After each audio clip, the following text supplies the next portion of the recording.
আসসালামু আলাইকুম। আশা করি সবাই অনেক ভালো আছেন। আলহামদুলিল্লাহ, আল্লাহর অশেষ রহমতে আমরাও সবাই সুস্থ আছি, ভালো আছি। তো সকালবেলা নাস্তা করছিলাম, বাচ্চাদের খাওয়াচ্ছিলাম। তারপরে এই যে ঘর-টর সব কিছু গুছানো শেষ। এটা হচ্ছে আমার শাশুড়ির ঘর। এটা আমার শাশুড়ি আর আমার যা থাকে। আমার হচ্ছে দেওরও বাসায় থাকে না।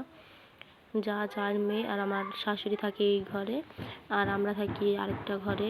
এটা হচ্ছে একটা রুম, পিছনে একটা ঘর আছে, এটা রান্নাঘর। আর এটা হচ্ছে আমাদের ঘর। এই ঘরে হচ্ছে আমি, আমার হাজবেন্ড, আমার 2 বাচ্চা থাকি।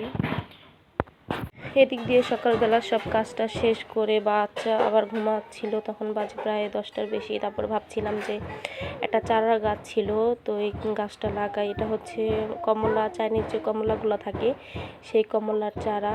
অনেক দিন, প্রায় 2 বছর হয়েছে চারাটার।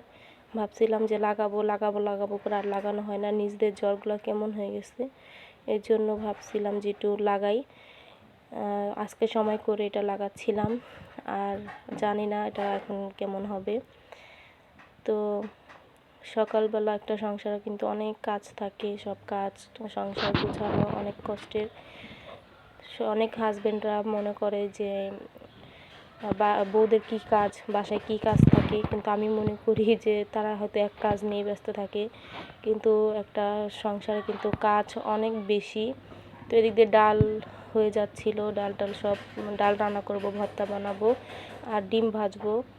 আর মাছ আছে কালকে তরকারি রান্না করা, সেগুলা গরম করব। কারণ আমার হাজবেন্ড হচ্ছে ঢাকায় গুলিস্তান পাতল মার্কেটে তার দোকান আছে, সে দুপুরে খায় না।